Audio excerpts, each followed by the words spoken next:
Want to be part of the stories?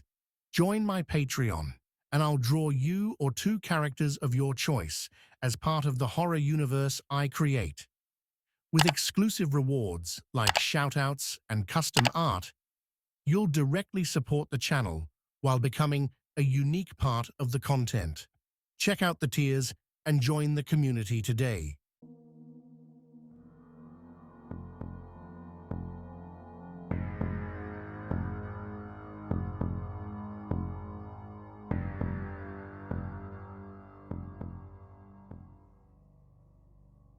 At the time of this story, I was about 12 years old. We lived in Wichita, Kansas. We had just moved there from Garden City, Kansas. My family also lived in a duplex in a rough neighborhood. Less than a block away from the house was my brother's school. And on the weekends and holidays, we would go to his school to play and do kid stuff. Well, one Thanksgiving break, my brother and I went to the basketball courts just to get some shots up. So we had been there for about an hour when I got a strange feeling. Now, I've had this feeling before, and I remember knowing it meant something bad. So I looked around for anything that may catch my attention, but there was nothing. So we kept playing. But I could not shake the feeling. So after about 30 minutes, we were preparing to leave, which all we had to do was go across the playground and jump the back fence, and we would just be across the street from our own house. So I go to get the basketball from the court, and my brother follows. I get to the ball and decided to shoot a half-court shot. In mid-shot, there's this feeling again. So again, I stop and I look around. That's when I notice a man standing there on the other side of the fence on the sidewalk. He's looking at us, but he's not moving, just standing there. But I really pay him no mind and shoot the shot. Of course, I missed it, but the ball hits the rim and it bounced near the fence. I race over to get it, trying to beat my brother to it. And I reach down to get it, and there's that feeling again. So I look over my shoulder. The guy is still there, just watching us. Now he's walking along the fence, running his hand along the fence, just staring at us. Not once did his eyes come off of us. Then I notice he's heading to the fence entrance. Now I knew that being next to the busy street, people could see us as they passed. But that feeling was so strong, and this guy, he looked so creepy. And he keeps staring at us. Something in me yelled, "Run." And my feet started moving, and my brother was right behind me. We got to the corner of the school and stopped. We turned and looked, and he was entering the fence, and he was still watching, but now he's coming our way. I grabbed my brother, and we sprinted around the backside of the school, in the block and a half to our house. We bust open the door and ran to our mother, and we told her what happened with tears coming on our face. She held us and told us everything would be okay and we're safe. She called the police, but nothing ever came of it. And ever since then, my brother and I were too afraid to go to the park by ourselves.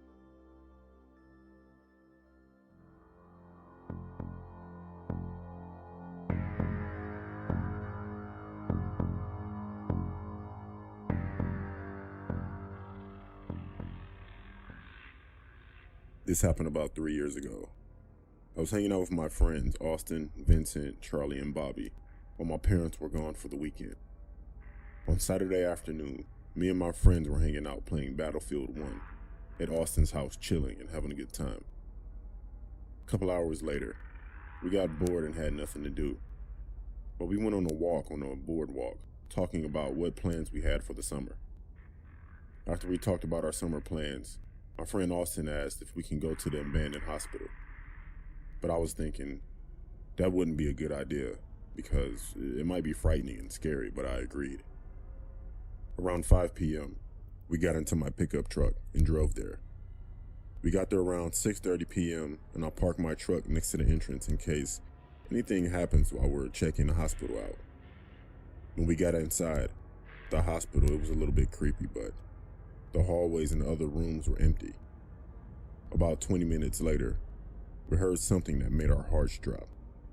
It was the sound of a girl screaming, saying, "Help, somebody help me." Then I heard someone saying, "Shut your mouth." We followed the sound all the way up the stairs, and when we got there, we saw a dim light from the room. As we got closer, I told my friends to not move a muscle. As I peeked through the room, I saw a girl taped to the chair. After I looked at the girl, I quietly told my friends to come to the room and help. After we helped the girl, she thanked us. She told us her name was Hannah. She also said that she was kidnapped by a man 3 weeks ago while coming home from college for the summer. We decided to get back to my truck, but suddenly we saw a movement coming from the stairway, and we decided to find an empty dark room and hid there until someone passed us. After a minute or two of hiding in the dark room, we saw some guy wearing a flannel shirt, jeans, boots, and holding a machete. After the man passed us, we got out the room quietly without making any noise. Before we got to the exit, we heard the man screaming and yelling for the girl. We started running to my truck, so my friends jumped in the back of the bed, and then we quickly started the engine. And as I started the engine, my friend Austin yelled for me to hurry up. After my friend Austin yelled, I looked behind us, and it was the man charging us with the machete. So I quickly drove off and called the police. After we escaped, we pulled in at a gas station, waiting for the cops to show up, and told them exactly what happened. After we told the police where the hospital was, they went over there and investigated, and they caught the man surprisingly. He was taken into custody and got charged with kidnapping. After the police took him away, they told us they've been looking for this guy for 5 years and said he had prior convictions. The ambulance took her to the hospital, and then we went home and decided to never go to places like that again. I still can't stop thinking about what would have happened if that guy would have caught us. More importantly, what would have happened to Hannah if we never showed up.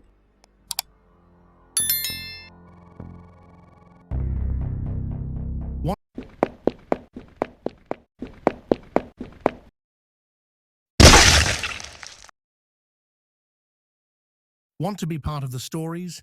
Join my Patreon, and I'll draw you or 2 characters of your choice as part of the horror universe I create. With exclusive rewards like shoutouts and custom art, you'll directly support the channel while becoming a unique part of the content. Check out the tiers and join the community today. One night, while walking home, it started raining. Just what I needed, I thought to myself. I had no umbrella and I was in the middle of a road that crosses a forest. With no place to cover, I decided to keep walking and wait for a car to pass, and maybe hitchhike. Around 10 minutes later, I started listening to a car approaching from behind. I looked back and the car stopped by my side. Slowly, the car window opens, and I could see a man inside. It was dark, so I couldn't see his face. I heard the man ask, "Do you need a ride, son?" I told him yes, please, because there's no way I was going to keep walking in this rain. This guy looked like an old man. He was skinny, with a wrinkly face. He didn't look dangerous at all. He actually seemed nice. We did some small talk until I was reaching my destination. I told the guy to drop me here and I could walk the rest. The rain had stopped by now. The guy said nothing, so I repeated again, "You can drop me here." He says, No, not yet. You're not ready." What? I thought to myself. I'm not ready for what? I was getting nervous, so I tried one more time. "Please, sir, let me out here." He looks at me with his eyes wide open. Now I can see his face. The guy looked old and his face was wrinkled with sharp teeth, and I said no. I felt sick and I thought I was going to throw up. I was stuck there with that guy. I thought my only way out would be to open the door. I tried opening the door, but it was locked and I am in full panic by now. I feel a weakness going through my body as I feel myself pass out. Finally, my eyes close and everything goes black. I woke up in the bed. I look around and it looks like a shack. The place looks trashed and smells terrible. At the side of the bed, I see some basic medical equipment. I listen to footsteps outside near the door. Without having a lot of time, I pretend I am still knocked out and I wait. I don't keep my eyes shut. I leave a small opening. I wanted to see who was coming. The door opens. I see someone. I keep opening and closing my eyes very little to make sure he doesn't see I'm watching him. He reaches my side of the bed. He turns to the other side and starts picking up the medical tools. What is he going to do to me, I thought. With very little time to make a decision, I needed to do something quick, or God knows what will happen. I gain courage and I slowly get up. I started running to the door. While I was reaching to the door, I took a glimpse on the right, and there was an open door. Inside is an image that I would never forget. I saw a body of some random person and I wanted to throw up, but right now, I needed to escape. I opened the door and I ran through the woods. It was very dark. I couldn't see where I was going, but I didn't care. I just needed to be far away from that place. Finally, I arrived at the main road and I kept running. I found an open diner. I went inside and used their phone to call the cops. I gave the police a report of what happened. Then they took me safely home. A few months later, I saw on TV that the fugitive from an asylum was caught. He was living in a cabin in the woods. It was the same guy that kidnapped me. Suddenly, I had the same feeling from that night. But at least the guy had been caught. Never again in my life have I hitchhiked.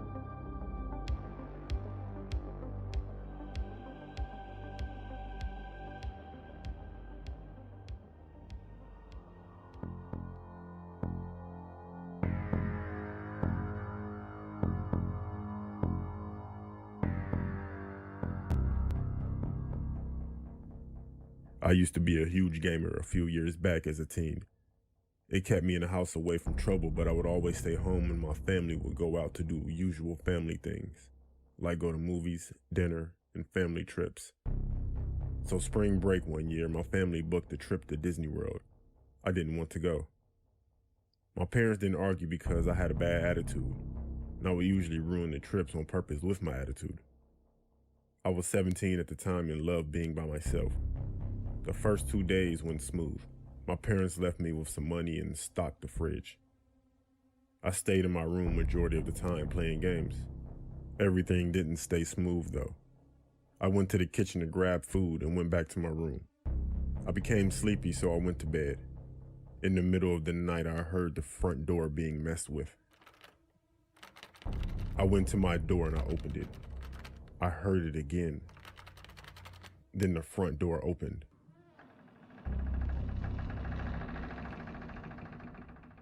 I closed my door and I ran to my bed, grabbed my phone, but I left my phone in the kitchen. There also wasn't a house phone.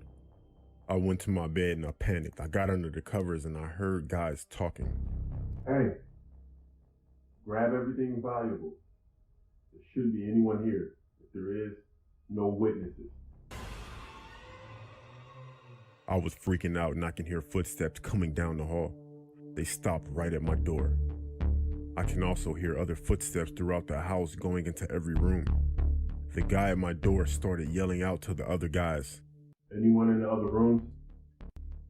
2 other guys answered no. Then he entered my room. I was so afraid because I knew he can see me under the covers. Someone else yelled out to him to see if anyone was in my room. For a second, he didn't answer. He just closed the door, but I can hear him breathing. He was still in my room. I can hear him walking to me. He got up to my bed. He started sniffing the covers that I was under, right by my face. He then yelled out that no one was in there, and they all walked out. I stayed under the covers for about 30 more minutes and ran out of my room to get my cell phone. These guys took a lot of stuff.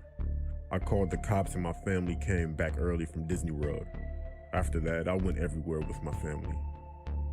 And I didn't stay home by myself for a long, long time.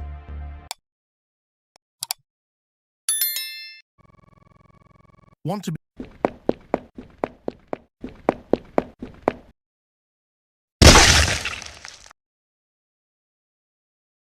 to be part of the stories?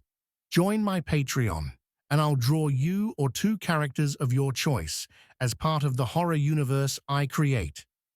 With exclusive rewards like shoutouts and custom art, you'll directly support the channel while becoming a unique part of the content. Check out the tiers and join the community today.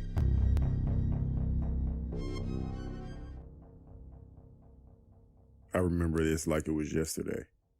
My brother and I were home alone for the night while our parents went out with their friends. He's 17 and I'm 13. My brother left soon after my parents, even though he was supposed to stay home. Recently, a new neighbor just moved in next door, some old guy. I saw him speaking with our parents the first day at his house. Anyway, we live in Florida, and it was the wintertime, so it wasn't too cold. I say this because we have a pool in our backyard that's heated, and I love swimming. At around 10:30 p.m., I decided to go swimming. I called my friend to let him know, so he said he'll come over. He only lives about a street away. I started to swim some laps, and as I come up for some air, I saw the old man from next door standing on the outside of our fence leaning against the gate with the creepiest smile on his face. I lost all form in my swimming strokes and completely stopped. I played it cool and I said hi.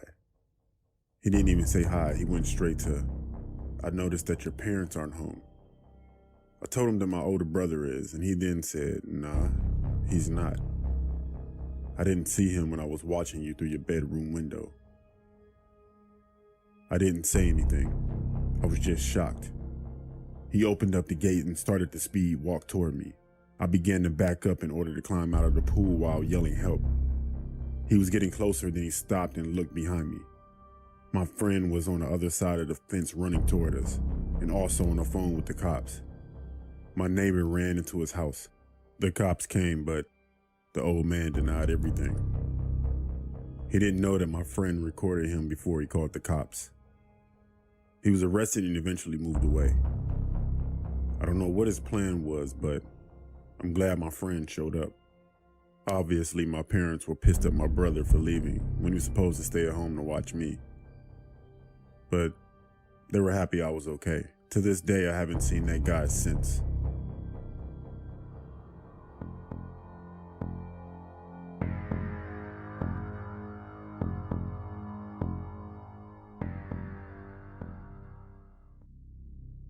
While in college, I love finding snakes.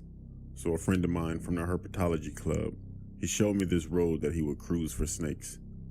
Cruising is when you drive slowly down the old back roads, looking for snakes that have slithered onto the warmer road that heat up. The road we took was about 4 miles and had around 4 houses on it. We had taken a few laps on this road, and we were making our final pass. There are 2 houses near the beginning of the road, one at the end and one near the middle. We were getting close to the center when we see movement on the left side of the road. There are a lot of animals on this road, so we weren't surprised to see this.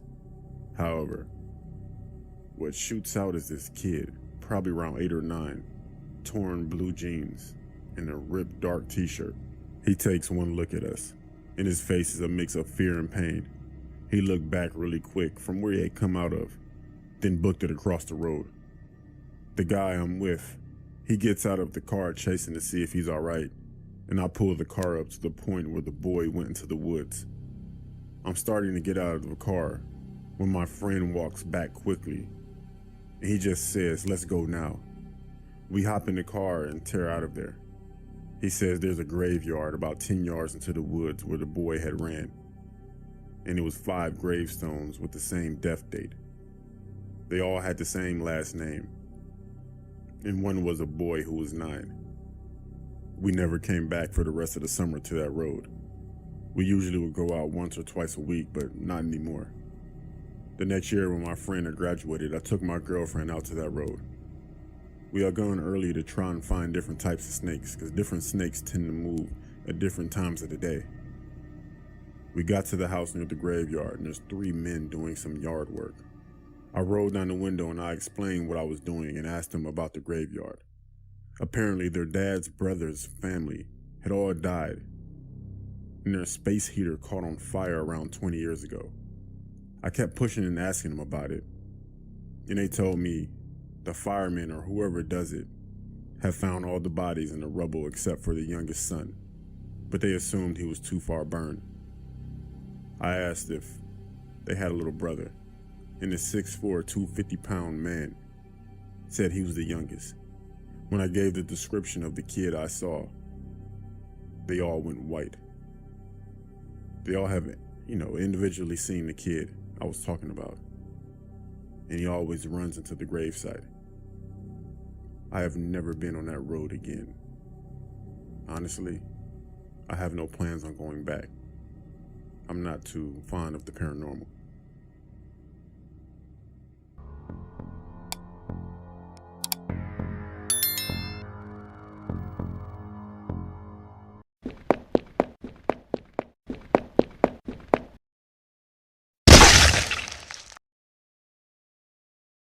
Want to be part of the stories? Join my Patreon, and I'll draw you or two characters of your choice as part of the horror universe I create. With exclusive rewards like shoutouts and custom art, you'll directly support the channel while becoming a unique part of the content. Check out the tiers and join the community today.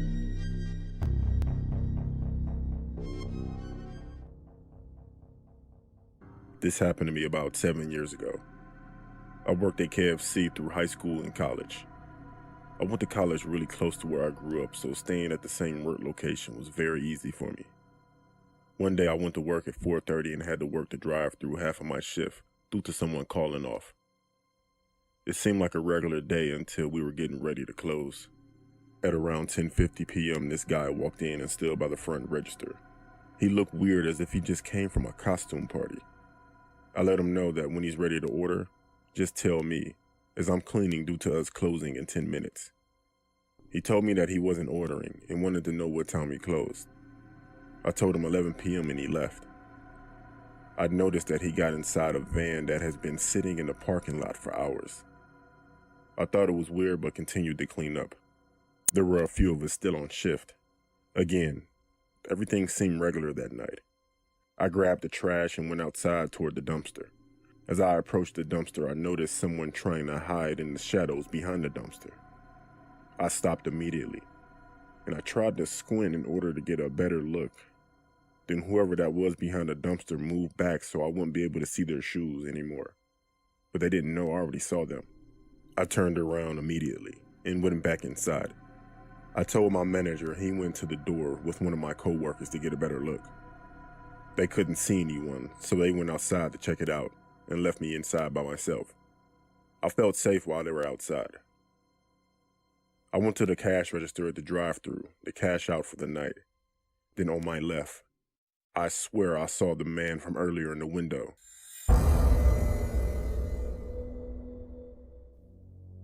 He had a blank look on his face, then he started hitting the window with a dead raccoon trying to get in while yelling my name. I ran to the front door as my manager and coworker were walking back in. I frantically told them what happened, and my manager ran back outside while my coworker stayed with me and called the police. The guy left before my manager was able to get him. The cameras outside got the license plate, but it didn't match the description of the van, and the plates were registered to a woman. This guy was never found, and I am forever worried that he will come back for me.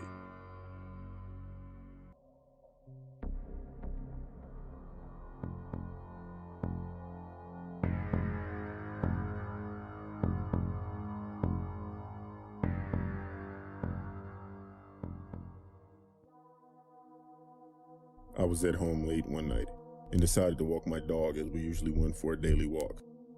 I lived in a small, unincorporated suburban town that was fairly wooded. Everything seemed fine 10 minutes into the walk, as we often took different routes when we went for walks to keep things fresh. While we're walking, I noticed a van that had seemed to be watching us, but it kept its distance. I began to worry, so I decided to cut the walk short and return back home. I took a wooded path back home, hoping that the trees would hide our whereabouts, if indeed this van was watching us. As my dog and I reached the end of the path and onto the street, I heard the sound of an engine rumble toward us. The van's window rolled down, and I heard a man's voice shouting something at me, but I could not make out what it was. I quickly started running back down the wooded paths, so they could not follow me in the van. While trying to run back, my dog stopped and started barking. I stopped and I looked back and noticed that two men were running toward me. Outnumbered, The men attacked me and knocked me out. I regained consciousness and noticed that my dog was gone, along with the men. I reached for my phone and contacted police right away. The police and the paramedics arrived and took me to the hospital. At the hospital, I was questioned by the police and informed them what happened. I told them that I was worried about my dog's safety and what those men could possibly have done to my dog. I informed them that my dog was a French bulldog breed and that they probably took him to breed or sell, as he was an expensive dog breed. I then remembered that my dog had been wearing his GPS dog collar that I had purchased for him in case he had run away. The police were able to locate the location of the collar with the application on my phone. The police arrived to the location, which appeared to be an old rundown warehouse. They entered while I waited outside for my safety. I waited nervously while the police searched the building. After a while, I was allowed to enter the building as I was informed that there was no sign of anyone there, but they did locate several dogs caged up inside. The police informed me that it appeared to be a dog breeder mill. I was able to locate my dog, and we left to go back home. The men who attacked me and ran the dog mill were never found. I later moved to a different town for my dog and my safety. To this day, I always worry about seeing those same men every time I walk my dog.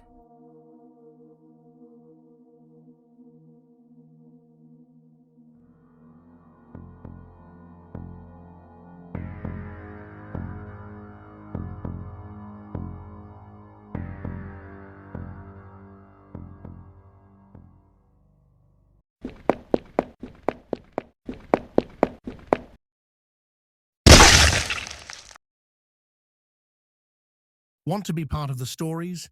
Join my Patreon, and I'll draw you or two characters of your choice as part of the horror universe I create. With exclusive rewards like shoutouts and custom art, you'll directly support the channel while becoming a unique part of the content. Check out the tiers and join the community today.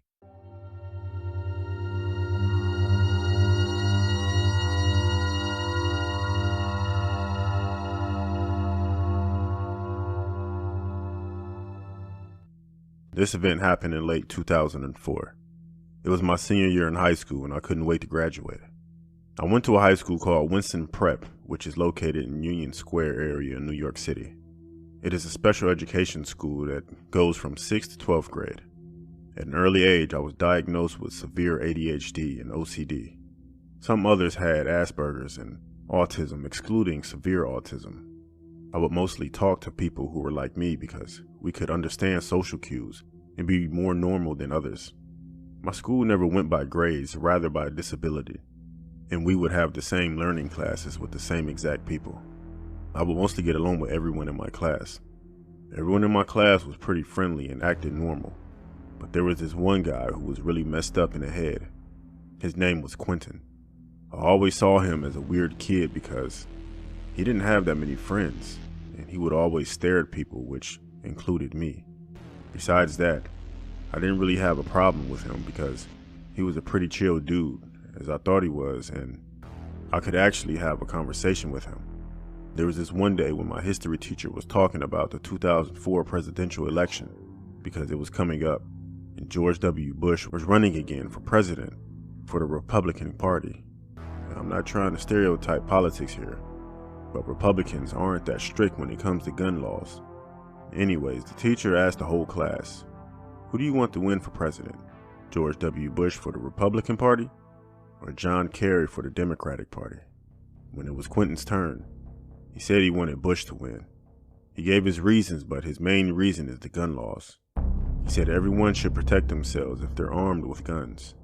He then told the whole class that he had owned a BB gun and planned on bringing it to school one day. We all laughed and thought he was actually joking. But later on in the semester, that turned out not to be the case. One day, Quentin didn't come back to class. I thought he was sick or something, but I turned out to be wrong. It was 10 in the morning on a Tuesday, and I was already in my second class of the day. The day started off how it usually would. 5 minutes into class, we heard the lockdown siren go off. The teachers would usually inform us we would have a lockdown drill or a fire drill the day before the drill. But I knew for a fact that this was not a drill because they never informed us the day before. About 10 minutes into the lockdown, I heard a bunch of commotion outside of my classroom. I didn't know what was going on because the blinds were shut, and we weren't supposed to know because it was a real-life lockdown. I also kept hearing a bunch of lockers slamming. After that, we heard the stairway door open, and then silence. I would say like 3 minutes later, the principal announced on the loudspeaker that the lockdown was over, and the school would be closing early that day because of our safety. I then exited the school and turned my flip phone on. I had a flip phone because this was before Samsungs and iPhones came out. I would have it off during school because I didn't want to get it confiscated, and I wanted to learn in school. I got a text from my friend saying, "Dude, this is crazy. Quentin just got arrested for bringing a BB gun to school." I remember a month earlier, he said that he planned on bringing it one day. Everyone thought it was a joke, but he sure as hell was not joking. I didn't know what intentions he had with that gun, but logically, it was something not good. I was able to finish my senior year strong, and I'm currently an English teacher at a middle school. I don't know where Quentin is today. I don't really care, but I'm 85% sure that his life didn't end up too well.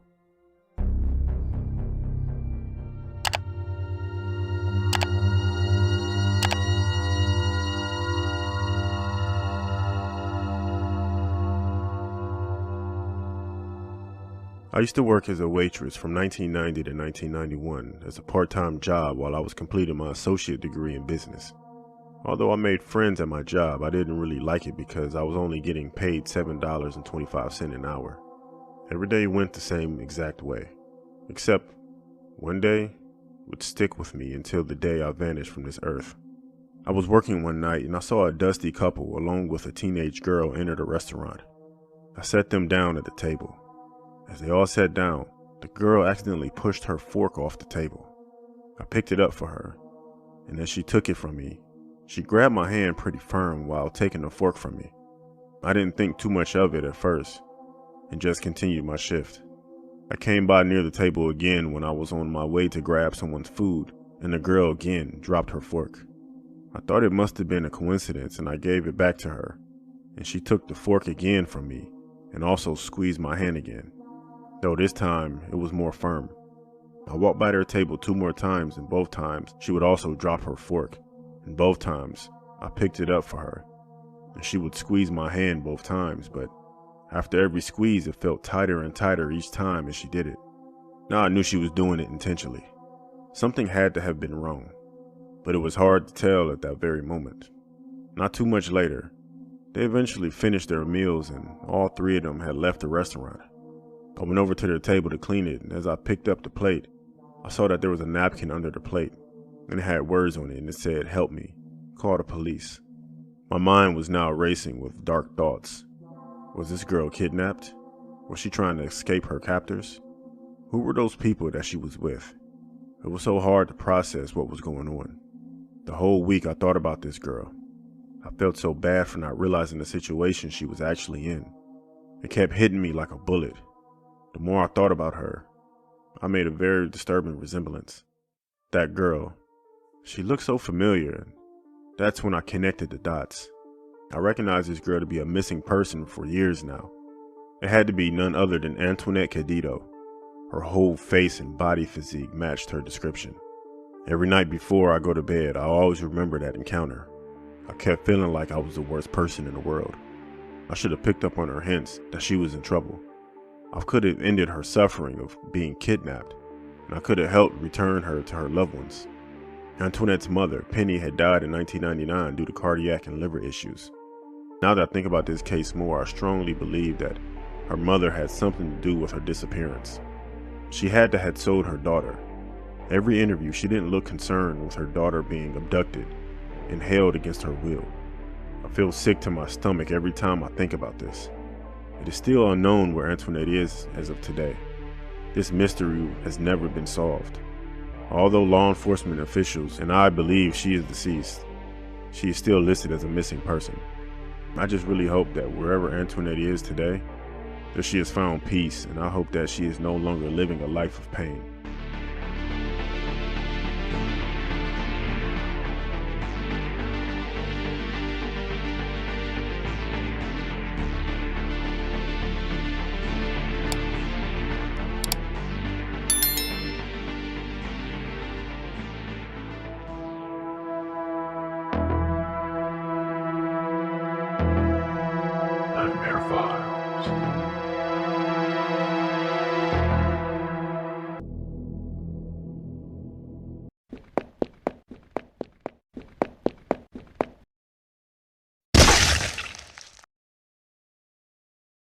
Want to be part of the stories?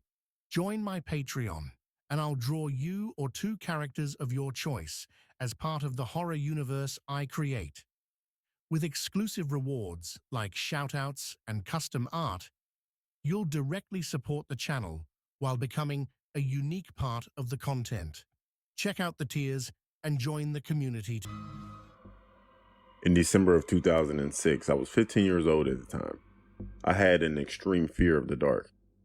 While laying in bed, I would always cover my mirror, or I'd face the opposite side of the room that my mirror was on. I'd also make sure that I didn't stare at any dark corners of my room, along with my closet, which was a very dark space that I couldn't help but face because it was on the opposite side of the room from my mirror. The next thing was that if I look in the mirror from my bed, I could see my closet. So one night, for some reason, I decided that I wanted to get over my fear of the dark. When I went to bed, I didn't cover up my mirror, didn't put my head under the covers, nor did I face the opposite side of the room from my mirror. I laid down, turned my lamp off, and stared at my mirror. Then I guess I fell asleep. When I woke up, I was looking at my door. Then I panned my eyes over to my mirror, and to my surprise, there was someone standing in the darkness of my closet that I saw in the mirror. I fumbled to turn on my lamp, and I looked at my closet, but no one was there. I told my parents what happened. For some reason, they said it was my imagination. My 15-year-old imagination, I guess. I told them that I wasn't 3 years old and I know what I saw. A week later, I got up in the middle of the night to use the bathroom, and I looked in the mirror, surprisingly seeing the same dark figure in my mirror, but he was closer to my bed, a lot closer. I ran screaming out of my room and told my parents again. I told them that there's no way that I would sleep in my room again. So my father said he was sleeping there starting the next night, in which I pleaded for him not to do it. Of course, he didn't listen and went anyway. The first few nights, there was nothing happening. My father didn't understand what scared me, but insisted that I never go in the room again. I'd go in there and grab anything that I needed. One night, my parents were placing more gifts under our Christmas tree, while joking about the so-called monster in my room, as my father says. This whole time while he slept in my room, I slept in his with my mother, but I was on the floor. We all watched the movie and went to bed like usual. But my mother and I watched the Grinch movie, and that's when I guess I dozed off.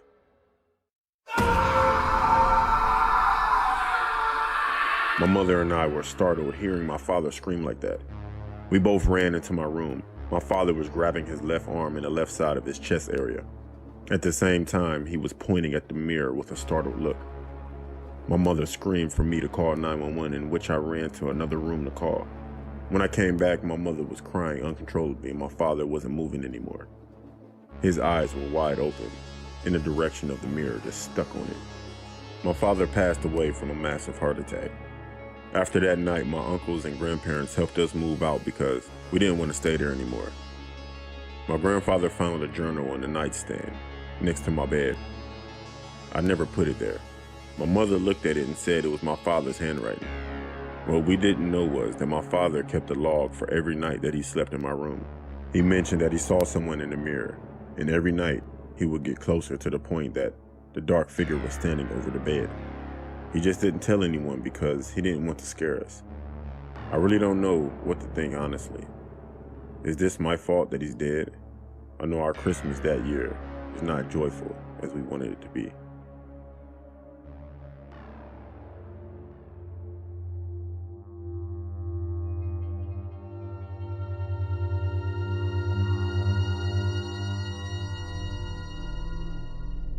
This story happened to me about 15 years ago when I was 8 years old.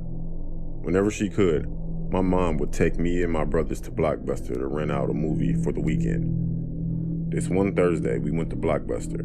My mother gave me and my brother some money, and we all went our own directions to look around the store. After looking around, I found a movie I wanted to rent, but I didn't have enough money. It was Jurassic Park. I was thinking to myself that I should look for another movie to rent. As I was doing so, A short man in his early 40s appeared right next to me. He had a shaved head and large glasses. The man asked what movie I was planning on renting.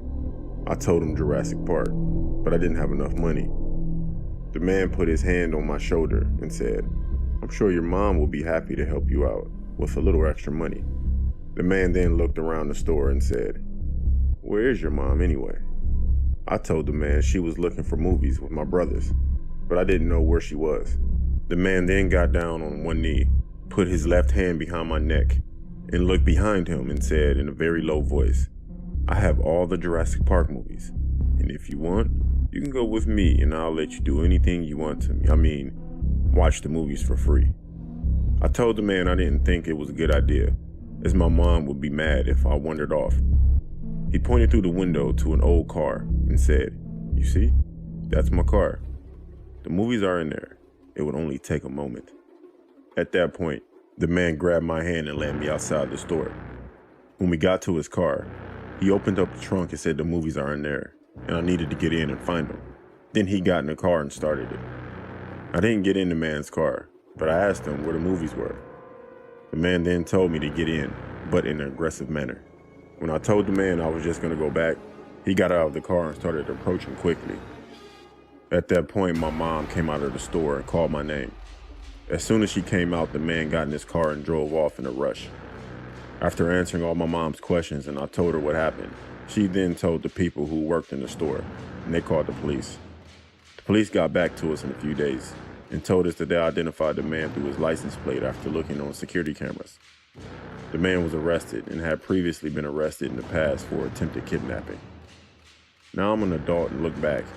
I'm thankful my mom was there to stop whatever that man had planned.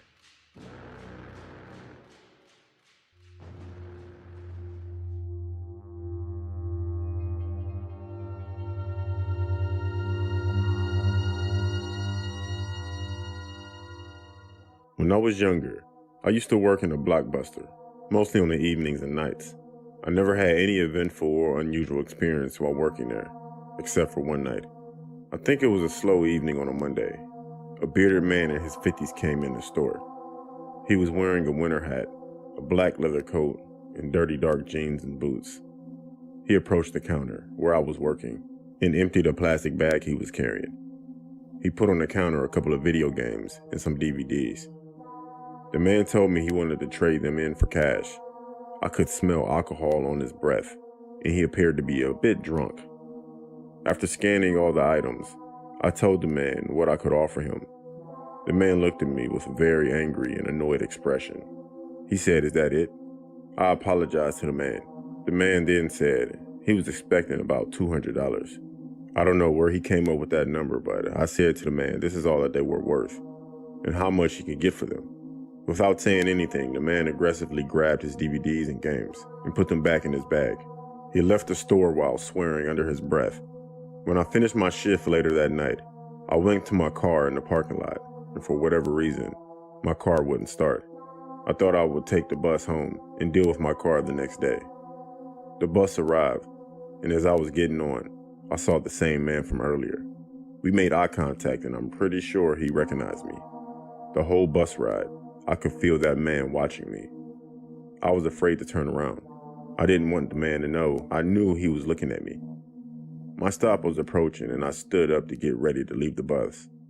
And I noticed the man did as well. I had a feeling that he was going to get off to follow me home, or try to attack me. As soon as the bus doors opened, I thanked the bus driver and started the speed walk home. I wasn't too surprised when I looked back and saw the man had gotten off as well, and appeared to be following me. The man took every turn and path I took, and he seemed to be speeding up to me. The next chance I got to be out of the man's view was when I walked around the corner. I then ran and hid behind a brick wall. I didn't see the man again after that, and I managed to make it home. I knew the man was planning something sinister, and I'm glad I got away from him when I did. I was paranoid for a long time, thinking somehow he followed me home and knew where I lived without me knowing. Ho, ho, ho.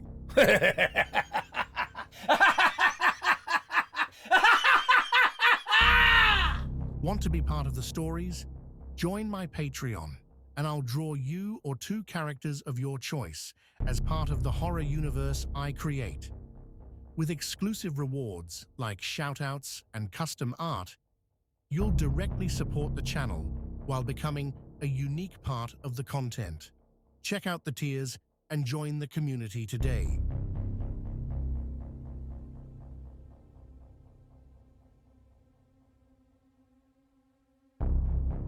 It was Christmas Eve, and the Miller family's cozy home was adorned with twinkling lights and holiday decorations. The aroma of freshly baked cookies wafted through the air, and the family gathered around the fireplace, sharing stories and laughter. Little did they know, uninvited guests were lurking outside, waiting to ruin their festivities. As the clock neared midnight, the Miller family settled in for a long winter's nap. Unbeknownst to them, a group of sinister intruders, their faces obscured by grotesque masks, silently approached the house. They moved with eerie precision, avoiding security cameras and sensors. The leader of the group, a figure in a nightmarish Santa mask, carried a large sack over his shoulder. His eyes gleamed with a malevolent glint as he led the way inside the Miller residence. With a sudden crash, they broke into the house, shattering the serenity of the night. The family awoke to the sound of shattering glass and muffled voices. Panic set in as they realized they were not alone. The masked intruders spread out through the house, hunting for their prey. One by one, the family members were confronted by these terrifying figures, their gleeful laughter echoing through the halls. The Miller children tried to hide in their rooms, but the intruders always seemed to be one step ahead. In the dimly lit living room, the sinister Santa-masked leader approached Mr. Miller, who stood his ground, protecting his family. "What do you want?" he demanded. The leader of the group leaned in close and whispered, "We've come to take something precious from you, something you hold dear." With a chilling smile, he reached into his sack, revealing an assortment of ominous presents. Each present contained the essence of a stolen memory, a cherished moment of the Miller family's life. As they watched, helpless and horrified, the intruders extracted the memories and placed them into the dark gifts. Tears welled up in the eyes of the Millers as they saw their fondest moments being stolen away, and with them, their joy and happiness. By the time the intruders departed, their sack filled with stolen memories, the Millers were left in a state of emotional devastation. Their treasured Christmas memories had been cruelly torn away, leaving an irreparable void in their hearts.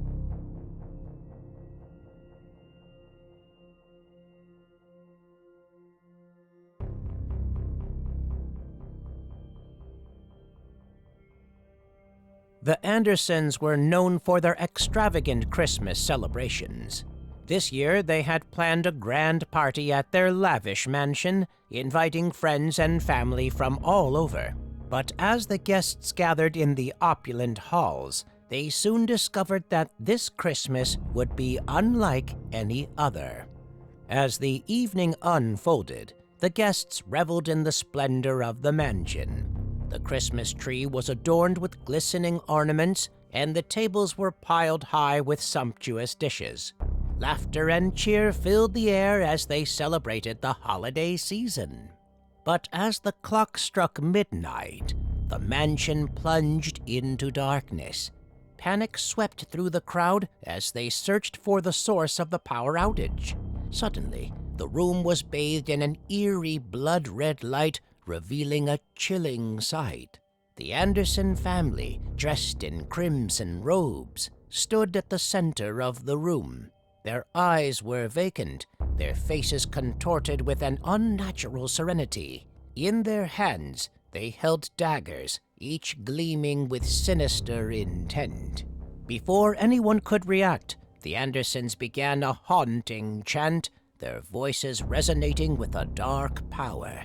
The guests were immobilized, unable to flee or defend themselves. One by one, the Andersons approached their captive guests and began a grotesque ritual.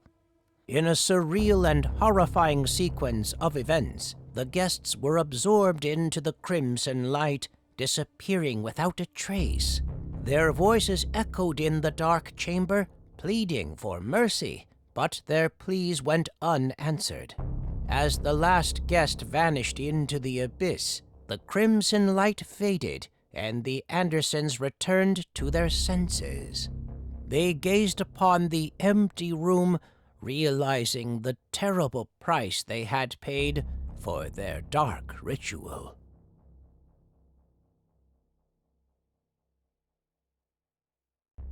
In a small snow-covered town, the cold winds carried with them an eerie tune every Christmas Eve. The song was known as the Melody of the Damned, and it was said to be a harbinger of death. The story began with a cursed music box, hidden away at an abandoned house at the edge of town.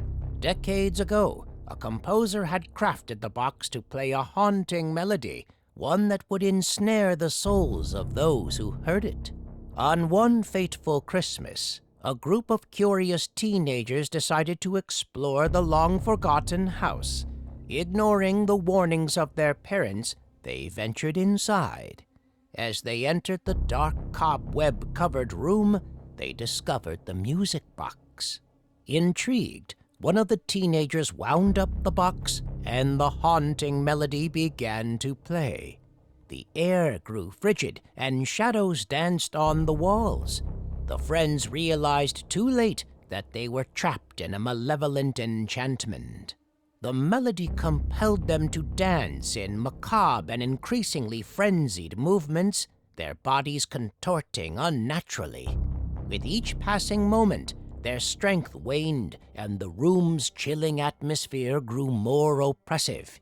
Their pleas for help went unheard, and the melody continued to play, driving them to the brink of madness. One by one, they succumbed to exhaustion, collapsing to the ground, lifeless. The music box fell silent, and the curse was satisfied, but the house remained a place of dread. The town's residents knew never to venture near it, especially on Christmas Eve, for the melody of the damned still whispered in the wind, a reminder of the horrors that had transpired. In the sleepy town of Evergreen, there was a quaint little shop named Curiosities and Oddities. The store was known for its unique, often eerie, Christmas ornaments. The owner, an elderly woman named Mrs. Withers, had a reputation for acquiring the most peculiar items, and each year her collection grew more unsettling. One December afternoon, Sarah, a young woman with a penchant for the unusual, wandered into the shop. She was drawn to a particular ornament, a glass sphere filled with what appeared to be swirling mist. It was labeled the Unwanted Gift. Mrs. Wither noticed Sarah's interest and approached with a knowing smile. "That's a very special ornament," she said. "It's said to reveal your deepest desires. But be careful what you wish for." Intrigued and undaunted, Sarah purchased the ornament and hung it on her tree that evening. As she admired its eerie beauty, she whispered, "I wish for a love that consumes me." With a shimmer, the mist within the ornament swirled faster, and Sarah felt a wave of warmth and desire wash over her. She knew that something unnatural had been unleashed. Over the next few weeks, Sarah's life took a disturbing turn. She became infatuated with a man she had only met in passing, and her obsession grew into an all-consuming passion. She stopped eating, sleeping, and caring for her responsibilities. Her life was now dedicated to pursuing this man who seemed oddly complicit in her fixation. As Christmas Eve arrived, Sarah's world had unraveled. She had lost her job, alienated her friends and family, and was spiraling into madness. On that fateful night, she received a call from the object of her obsession, who invited her to a remote cabin in the woods. Sarah accepted the invitation eagerly, knowing that her destiny was sealed. She journeyed into the forest, the mist within the ornament now completely obscuring the glass, and the entire town of Evergreen held its breath. Days passed, and the townspeople grew worried about Sarah's disappearance. The police searched the cabin and found it abandoned, but what chilled them to their bones was the sight of a second ornament, identical to Sarah's, hanging on the cabin's Christmas tree.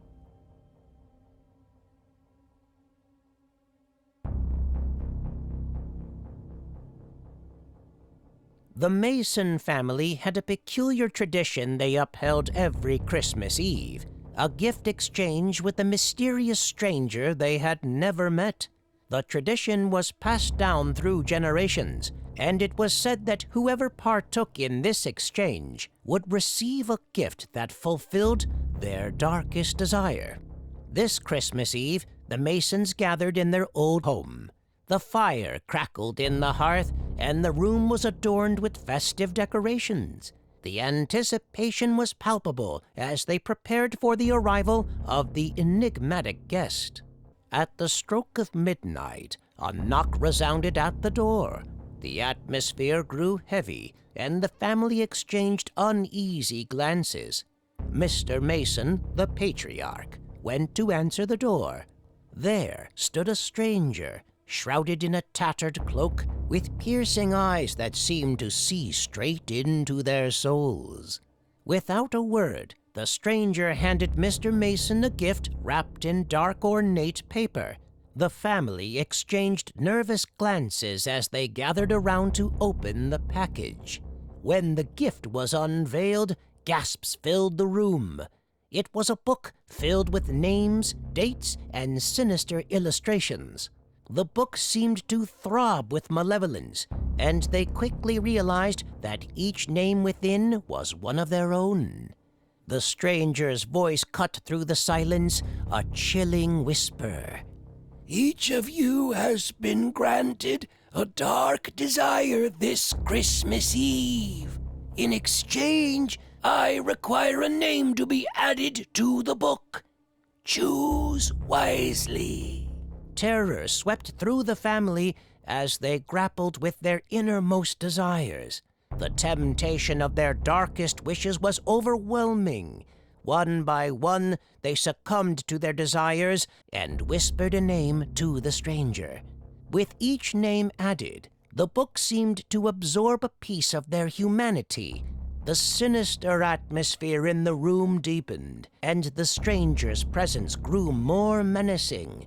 The Masons had unknowingly unleashed a darkness upon their family. As the stranger departed, the Masons were left to grapple with the consequences of their choices. They had received their dark desires, but at what cost?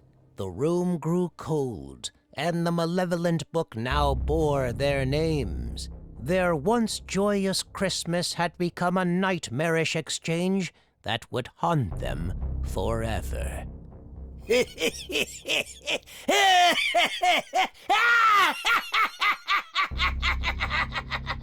Want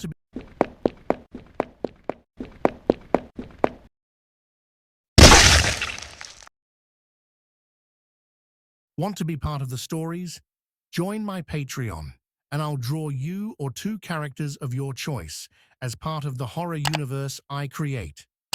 With exclusive rewards like shoutouts and custom art, you'll directly support the channel while becoming a unique part of the content. Check out the tiers and join the community today. The power went out just as the snowstorm hit, leaving me in complete darkness.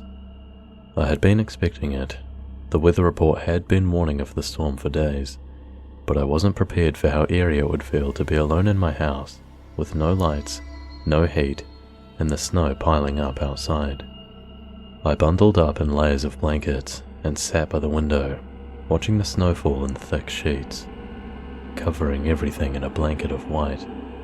The wind howled, making the house creak and groan, and the occasional branch snapped under the weight of the ice. Hours passed, and still, power didn't come back on. I lit a few candles, but the flickering light only seemed to make the shadows deeper. I told myself it was just the storm, but something felt off, like I wasn't alone. It was around midnight when I heard the first knock. Faint, but unmistakable. It came from the front door. I grabbed the flashlight, my heart pounding in my chest, and slowly made my way toward the entrance. When I opened the door, no one was there. Just snow. But then I noticed the footprints, fresh prints, leading from the woods directly to my doorstep. I slammed the door shut, locking it tight, but I couldn't stop the rising panic. I moved to the back window, hoping to see who, or what, was out there, but all I saw was white. White snow, white sky, white everything. Except for the figure. Standing just beyond the tree line was a tall, dark figure, its shape barely visible through the storm. It didn't move, didn't make a sound, but I knew it was watching me. The knocking came again, this time from the window on my side, but the figure was still there, behind some bushes. My first thought was that more than one person was trying to get into my house. I ran to the other window to see if I could spot anyone, but there was no one out there, just snow and darkness. I rushed back to the couch to grab my phone and call 911, but as soon as I picked it up, there was a violent bang on the front door. I ran upstairs, screaming and crying, and barricaded myself in the bathroom. I could hear the front door being torn apart. I dialed 911, screaming at the operator to send help, but it was hard to even form words. My panic was total, and suddenly, I couldn't move. The intruder was already inside, and I heard him coming up the stairs, running. He stopped right in front of my door, like he knew exactly where I was. After a few seconds, he started banging on the door with something heavy. I didn't know what it was at first, but as he destroyed more of the door, I saw it. It was a massive axe. This was it, my final moments. I could see him now, at least the top half of his body. There was a huge hole in the door, but before he could break through, I heard shouting from downstairs. The police were here, finally. They stormed the house, guns drawn, and took the intruder down. I spoke with the police as they escorted the man out in handcuffs. They told me that he had been on the run for a while, wanted for multiple break-ins and other crimes. He had spent most of his life in and out of prison. Thank God the police arrived in time. I'm still alive, but I think about that night every day, especially when there's a blackout.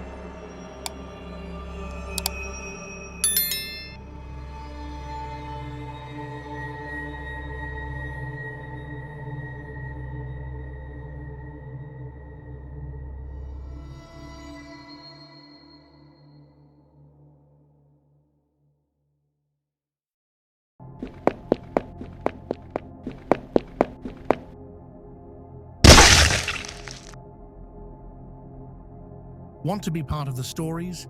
Join my Patreon, and I'll draw you or two characters of your choice as part of the horror universe I create. With exclusive rewards like shoutouts and custom art, you'll directly support the channel while becoming a unique part of the content. Check out the tiers and join the community today. I'm not sure why I'm even posting this. Maybe I just need to get it off my chest, even though I know no one's going to believe me. Hell, I can barely believe it myself, and I lived through it. My name's Matt, and this is about Emily. My Emily. Emily and I had been together for about 5 years. She was that kind of person who could just light up a room without even trying. I don't know how else to explain it. She was good in a way I never was. Always wanting to explore new places, meet new people, push the boundaries of her comfort zone. That's why I wasn't surprised when she told me she wanted to go backpacking across Europe alone. She said it was something she had to do for herself, and though every part of me hated the idea, I didn't want to be the controlling boyfriend.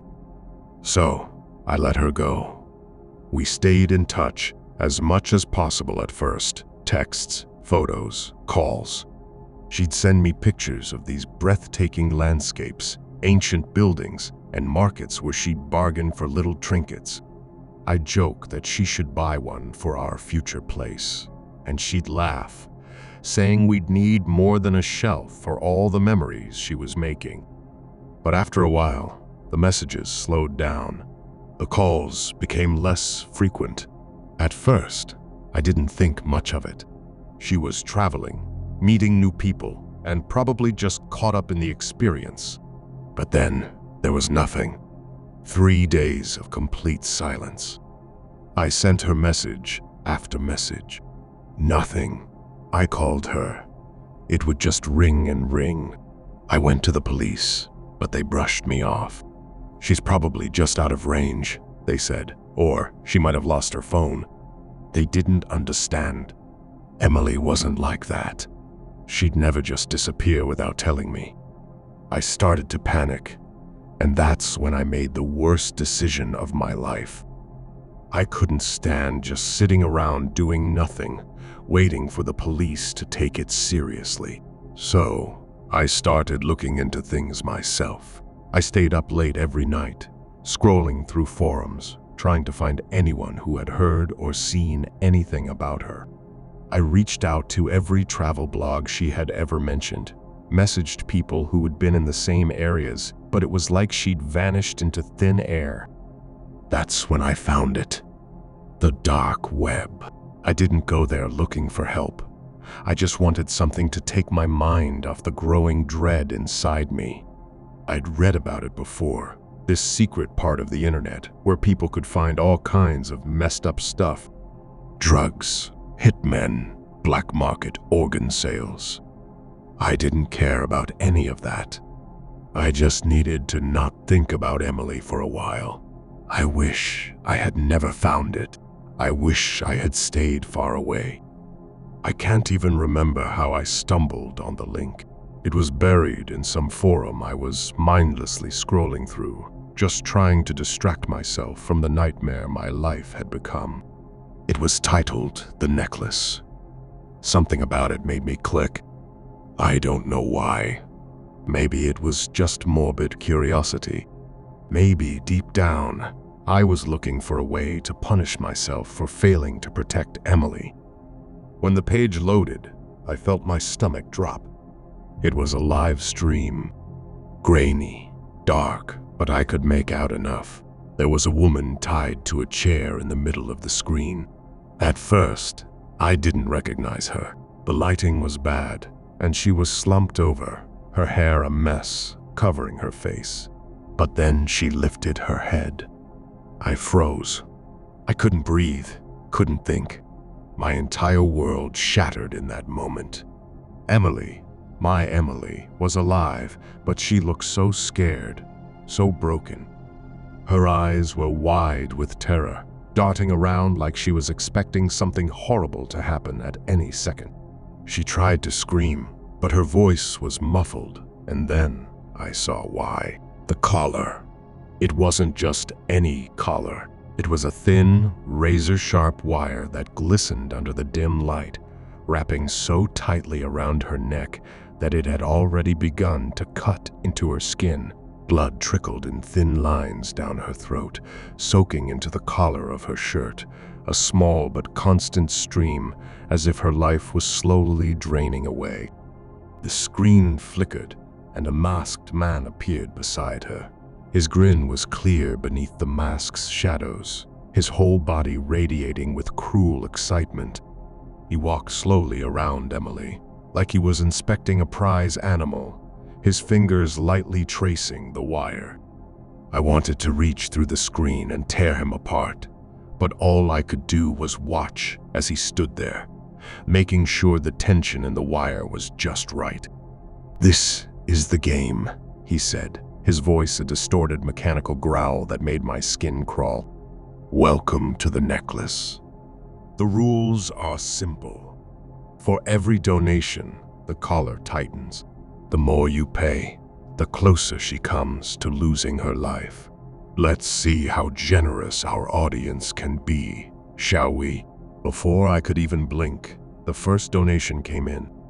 A small amount, maybe $50. The collar clicked, the wire pulling tighter with a soft whir, slicing into Emily's neck. She winced, her body jerking in the chair as more blood welled up from the fresh cut. I could see the agony in her eyes as she fought to stay still, but the pain was written across her face in every tremble, every shallow breath. And then the flood started. Another 100. Then 200. The numbers on the screen ticked up rapidly, and with every beep, the wire dug in deeper. The collar wasn't tightening all at once. It was slow, deliberate, torturous. Each click of the wire made it slice just a little more into her flesh, peeling away layers of skin, cutting through muscles, blood pouring out in thick streams. The small trickle had turned into rivers of crimson, running down her neck, soaking her chest, pooling beneath her chair. Her gasps for air turned into panicked wheezes, her lips trembling as she tried to suck in breath through the pain. I could hear her gurgling, choking on the blood pooling in her throat as the wire cut deeper and deeper. The chat was going insane. "Tighter," one person typed. Another message flashed. "I want to see her choke." People were writing out long comments about how beautiful the blood looked as it dripped down her body. I screamed at the screen, "Stop, please, she's dying." But the donations only sped up. 500. 1,000. It was like people couldn't get enough of it. They were throwing money into this twisted, bloody spectacle just to see Emily suffer more. And she was suffering.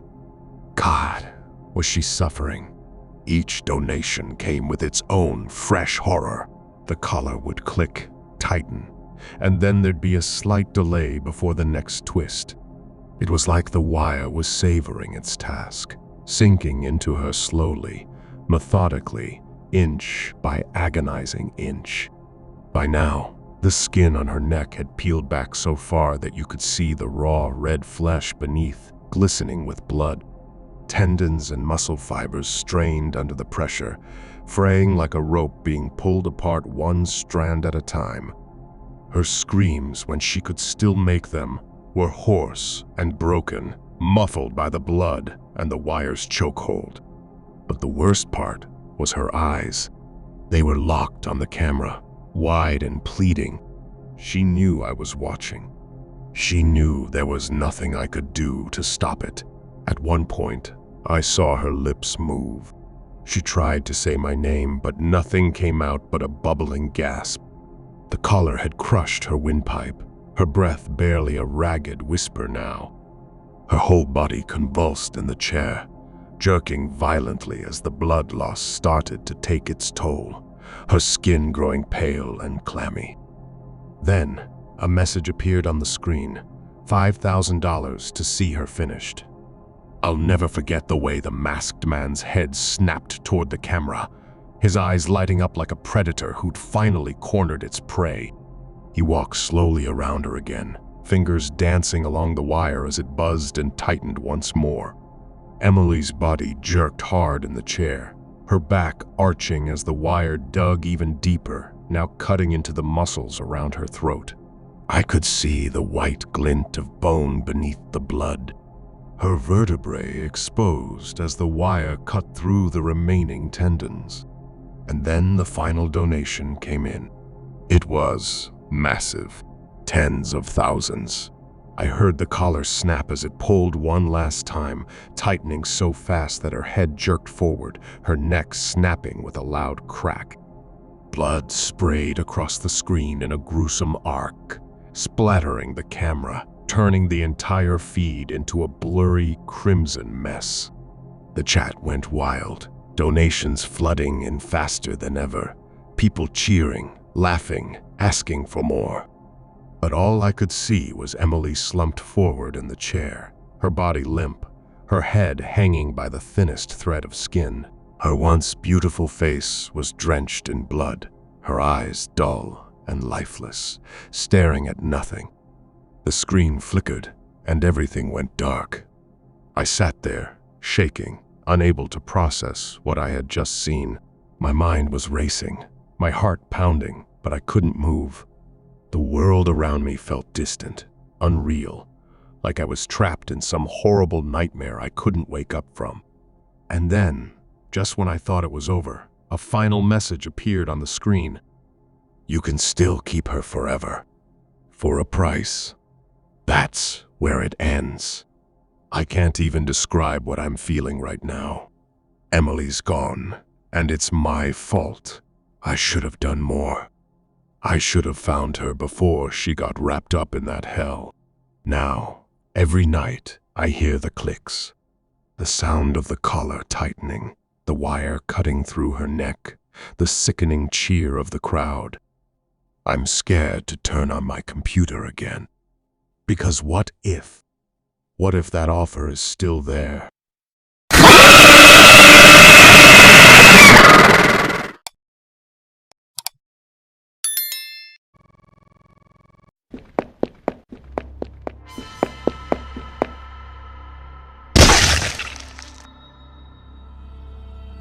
Want to be part of the stories? Join my Patreon, and I'll draw you or two characters of your choice as part of the horror universe I create. With exclusive rewards like shoutouts and custom art, you'll directly support the channel while becoming a unique part of the content. Check out the tiers and join the community today. We thought it would be fun to go camping in the snow. Stupid idea, really. But my friend Kyle insisted, saying it would be an adventure, something different. I agreed, and we set out early in the morning, backpacks full of supplies, ready to spend the weekend hiking through the frozen wilderness. The first day went smoothly enough, but by the time night fell, the temperature had dropped drastically, and the snow had started falling heavier than we expected. We set up camp near a small clearing, pitching the tent quickly as the wind picked up. It was the middle of the night when I heard the noise, a soft crunching sound, like something moving through the snow. I sat up, my breath visible in the cold air, listening. Kyle was still asleep next to me, completely unaware. The crunching grew louder, closer. I unzipped the tent as quietly as I could, peeking outside. The moon cast a dim light over the clearing, and at first, I didn't see anything. But then I noticed the tracks. Large, deep tracks leading right up to our tent and continuing right around to the other side. I nudged Kyle awake. Something's out there, he groaned, but I pointed to the tracks, and that got him up quickly. We both grabbed our flashlights, scanning the surrounding woods. The tracks led away from the tent and disappeared into the trees. We should leave, I whispered, but Kyle shook his head, too stubborn for his own good. No, it's probably just an animal. We climbed back into the tent, but I couldn't shake the feeling that something was watching us. I lay there, wide awake, listening for any sound. Hours passed in silence, but just as I started to doze off, the noise returned. A soft scraping sound, like claws dragging across the fabric of the tent. My heart raced. I glanced at Kyle, but he was already wide-eyed, clutching his flashlight. Then, we scrambled out, panic setting in. But what we saw froze us in place. The tracks were back, leading in a perfect circle around the tent, and standing at the edge of the clearing was a figure. It was too tall, too thin, with long arms that nearly dragged in the snow. It didn't move, just stood there, watching us. We stood still for a few seconds, frozen. I remember not being able to move, like my legs were stuck. Kyle, his voice trembling, said, "Hello?" That's when the figure vanished behind some trees. I looked at Kyle and yelled, "Run!" We grabbed what we could and bolted out of there, leaving the tents behind in the middle of the night. It took me a few weeks to talk to Kyle again without that eerie feeling creeping in. Eventually, we convinced ourselves that it was probably just someone trying to scare us.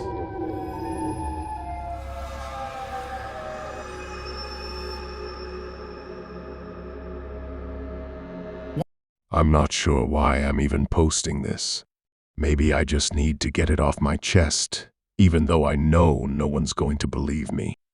Hell, I can barely believe it myself, and I lived through it. My name's Matt, and this is about Emily. My Emily. Emily and I had been together for about 5 years. She was that kind of person who could just light up a room without even trying. I don't know how else to explain it. She was good in a way I never was.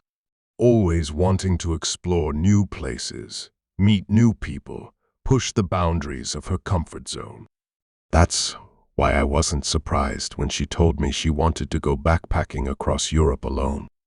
She said it was something she had to do for herself, and though every part of me hated the idea, I didn't want to be the controlling boyfriend. So, I let her go. We stayed in touch as much as possible at first. Texts, photos, calls. She'd send me pictures of these breathtaking landscapes, ancient buildings, and markets where she'd bargain for little trinkets. I'd joke that she should buy one for our future place, and she'd laugh, saying we'd need more than a shelf for all the memories she was making. But after a while, the messages slowed down. The calls became less frequent. At first, I didn't think much of it.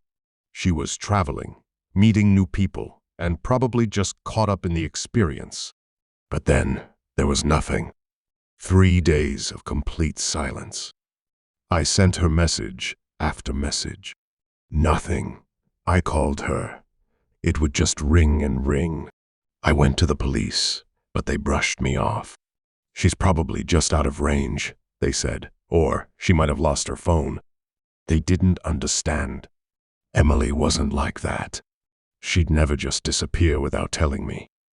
I started to panic, and that's when I made the worst decision of my life.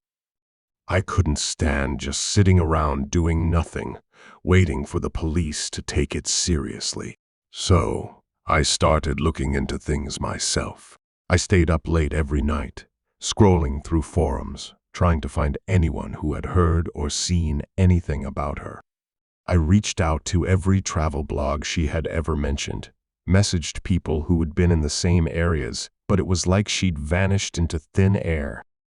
That's when I found it. The dark web. I didn't go there looking for help. I just wanted something to take my mind off the growing dread inside me. I'd read about it before, this secret part of the internet where people could find all kinds of messed up stuff. Drugs, hitmen, black market organ sales.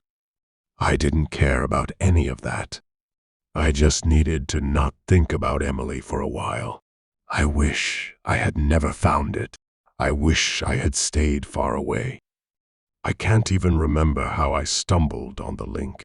It was buried in some forum I was mindlessly scrolling through, just trying to distract myself from the nightmare my life had become.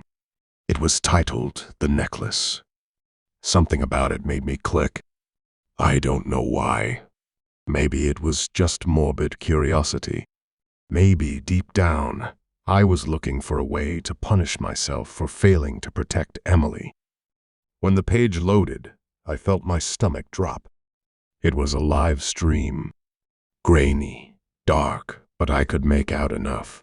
There was a woman tied to a chair in the middle of the screen. At first, I didn't recognize her. The lighting was bad, and she was slumped over, her hair a mess, covering her face. But then she lifted her head. I froze. I couldn't breathe, couldn't think. My entire world shattered in that moment. Emily, my Emily, was alive, but she looked so scared, so broken. Her eyes were wide with terror, darting around like she was expecting something horrible to happen at any second. She tried to scream, but her voice was muffled, and then I saw why. The collar. It wasn't just any collar. It was a thin, razor-sharp wire that glistened under the dim light, wrapping so tightly around her neck that it had already begun to cut into her skin. Blood trickled in thin lines down her throat, soaking into the collar of her shirt, a small but constant stream, as if her life was slowly draining away. The screen flickered, and a masked man appeared beside her. His grin was clear beneath the mask's shadows, his whole body radiating with cruel excitement. He walked slowly around Emily, like he was inspecting a prize animal, his fingers lightly tracing the wire. I wanted to reach through the screen and tear him apart, but all I could do was watch as he stood there, making sure the tension in the wire was just right.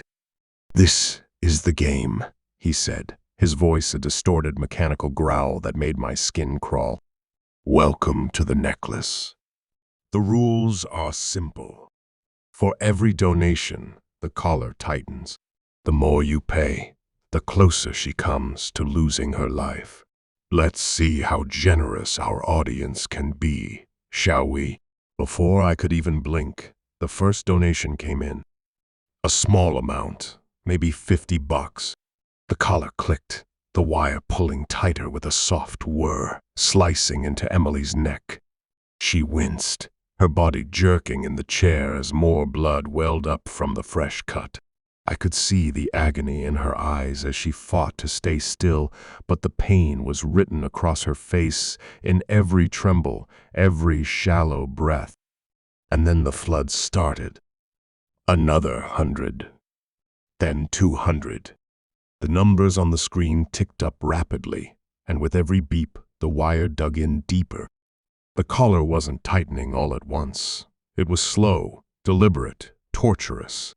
Each click of the wire made it slice just a little more into her flesh, peeling away layers of skin, cutting through muscles, blood pouring out in thick streams. The small trickle had turned into rivers of crimson, running down her neck, soaking her chest, pooling beneath her chair. Her gasps for air turned into panicked wheezes, her lips trembling as she tried to suck in breath through the pain. I could hear her gurgling, choking on the blood pooling in her throat as the wire cut deeper and deeper. The chat was going insane. "Tighter," one person typed. Another message flashed. "I want to see her choke." People were writing out long comments about how beautiful the blood looked as it dripped down her body. I screamed at the screen, "Stop, please, she's dying." But the donations only sped up. 500. 1,000. It was like people couldn't get enough of it. They were throwing money into this twisted, bloody spectacle just to see Emily suffer more. And she was suffering. God, was she suffering? Each donation came with its own fresh horror. The collar would click, tighten, and then there'd be a slight delay before the next twist. It was like the wire was savoring its task, sinking into her slowly, methodically, inch by agonizing inch. By now, the skin on her neck had peeled back so far that you could see the raw red flesh beneath, glistening with blood. Tendons and muscle fibers strained under the pressure, fraying like a rope being pulled apart one strand at a time. Her screams, when she could still make them, were hoarse and broken, muffled by the blood and the wire's chokehold. But the worst part was her eyes. They were locked on the camera, wide and pleading. She knew I was watching. She knew there was nothing I could do to stop it. At one point, I saw her lips move. She tried to say my name, but nothing came out but a bubbling gasp. The collar had crushed her windpipe, her breath barely a ragged whisper now. Her whole body convulsed in the chair, jerking violently as the blood loss started to take its toll, her skin growing pale and clammy. Then, a message appeared on the screen, $5,000 to see her finished. I'll never forget the way the masked man's head snapped toward the camera, his eyes lighting up like a predator who'd finally cornered its prey.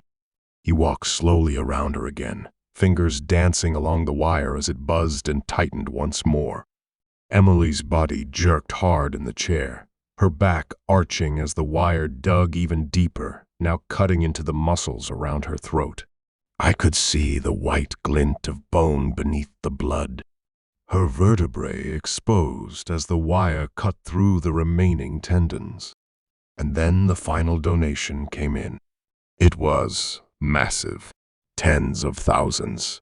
I heard the collar snap as it pulled one last time, tightening so fast that her head jerked forward, her neck snapping with a loud crack.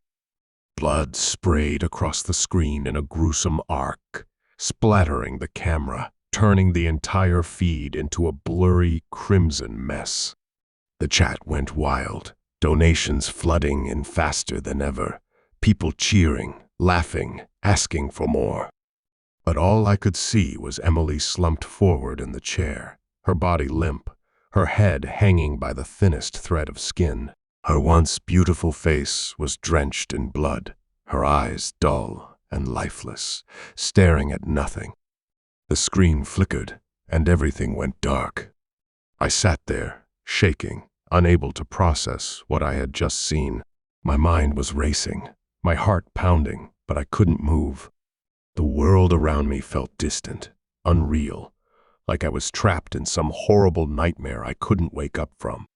And then, just when I thought it was over, a final message appeared on the screen. You can still keep her forever. For a price. That's where it ends. I can't even describe what I'm feeling right now. Emily's gone, and it's my fault. I should have done more. I should have found her before she got wrapped up in that hell. Now, every night, I hear the clicks. The sound of the collar tightening, the wire cutting through her neck, the sickening cheer of the crowd. I'm scared to turn on my computer again. Because what if? What if that offer is still there?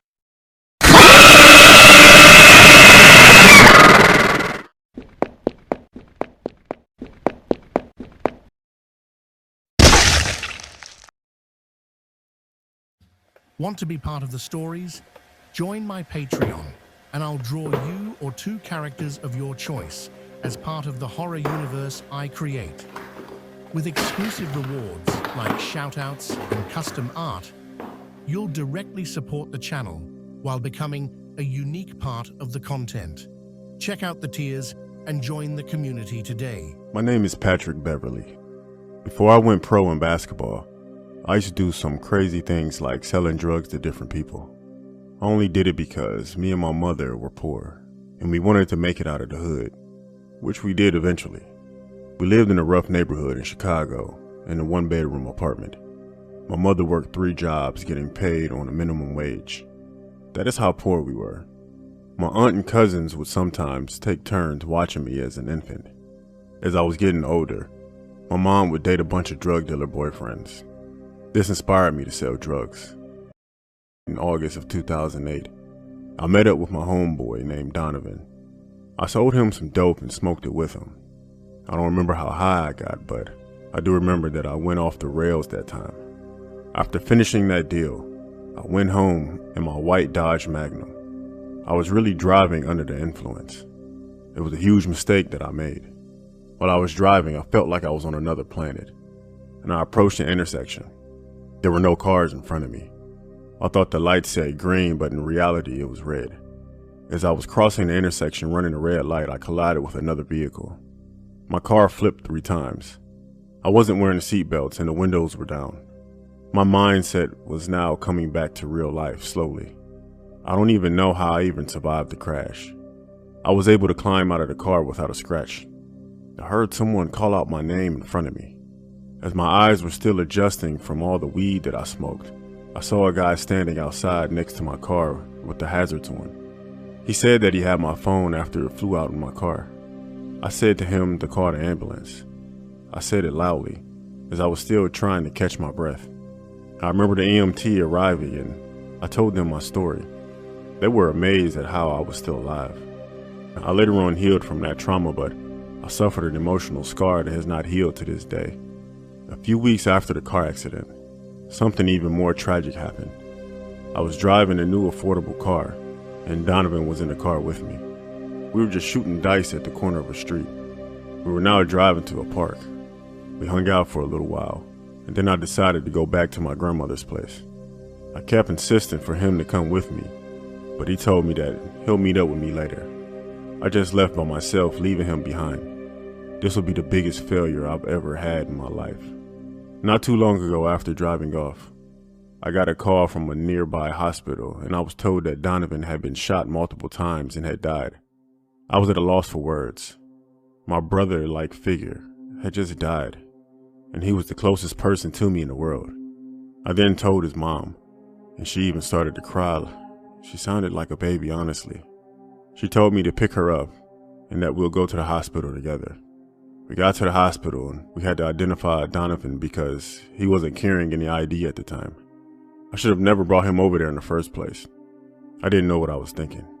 I would have nightmares for 2 months straight. I know this sounds crazy, but after Donovan died, I would sometimes talk to him like a ghost. I was basically talking to the air. 2 days after he died, I got a call to play pro basketball in Ukraine. I was 20 years old at the time. The reason why I wasn't in college at the time is because I had academic issues. I would also have constant insufficient grades, and I was suspended from school for some time because I hired and paid someone to do a college essay for me. Although he did it, he later ended up snitching on me about this. At first I kept denying it, but I eventually owned up to it and accepted full punishment for it. Nevertheless, I accepted the contract because there was nothing else I loved more than basketball, and I would actually earn money playing basketball as my family could use the money I would earn. I also did this for my homie Donovan. He would have wanted me to keep going, no matter what happened.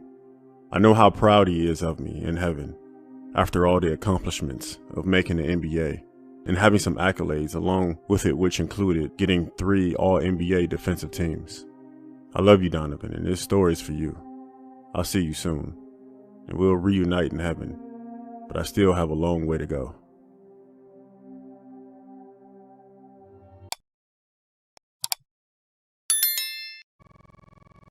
Want to be part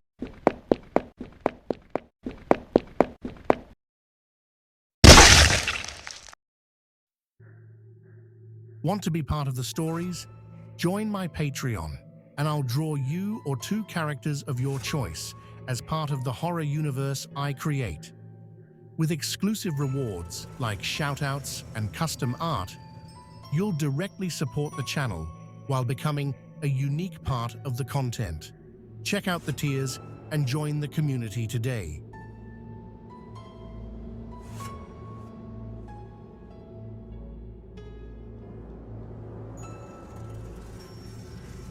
The reflection in the rain. I've always hated thunderstorms. Something about the constant rumble of thunder and the streaks of lightning always put me on edge.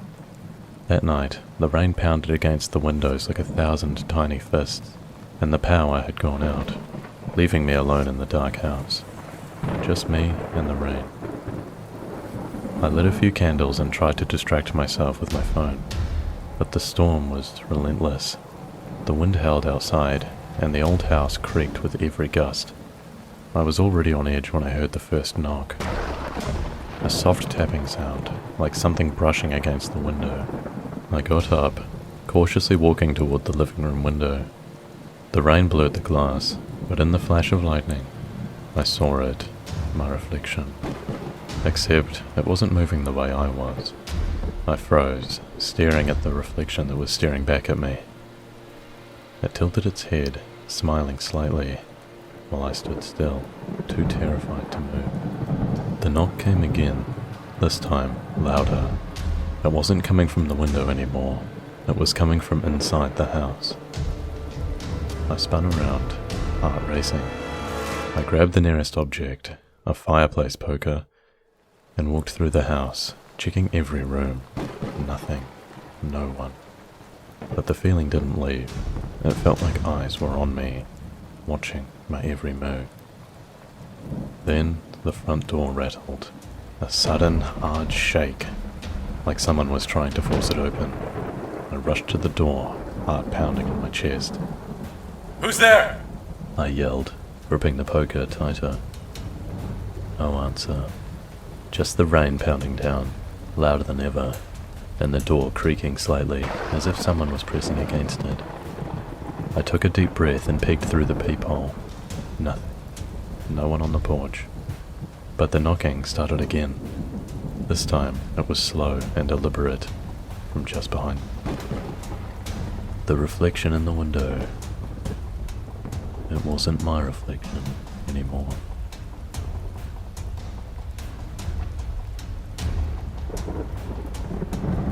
The stranger in the rain. The storm had been going for hours, heavy rain turning the streets into rivers. I was home alone, sitting in the living room, curled up with a book, trying to drown out the noise. My parents were out of town, and I thought I'd enjoy having the place to myself, but the rain was making me anxious. I jumped when I heard a loud bang from the kitchen. My first thought was the wind had blown something over, but when I got up to check, everything looked normal. The door to the backyard was closed, and there was nothing out of place. I went back to the living room, trying to ignore the feeling that something was wrong. But then, out of the corner of my eye, I saw movement by the window. I glanced over, and through the rain-streaked glass, I saw a figure standing in the backyard. I froze. The person was just standing there in the rain, motionless, facing the house. I couldn't see their face through the downpour, but they weren't moving at all. I quickly grabbed my phone and called the police. As I waited for them to answer, I peeked back out the window, but the figure was gone. The operator on the other end told me to stay calm and that an officer would be there soon. I hung up, trying to shake off the fear, but then I heard it, the back door handle jiggling. I tiptoed to the kitchen, heart in my throat, and saw the door slowly inching open. I backed away, and that's when I heard footsteps. Heavy, wet footsteps, coming from the hallway behind me. I spun around, but no one was there. Yet, the sound was unmistakable, coming closer and closer. I ran to the front door, but as I reached for the lock, I felt a hand grab my shoulder. I screamed, turning around, but no one was there. The door swung open just as the police arrived, but I knew the stranger wasn't outside anymore.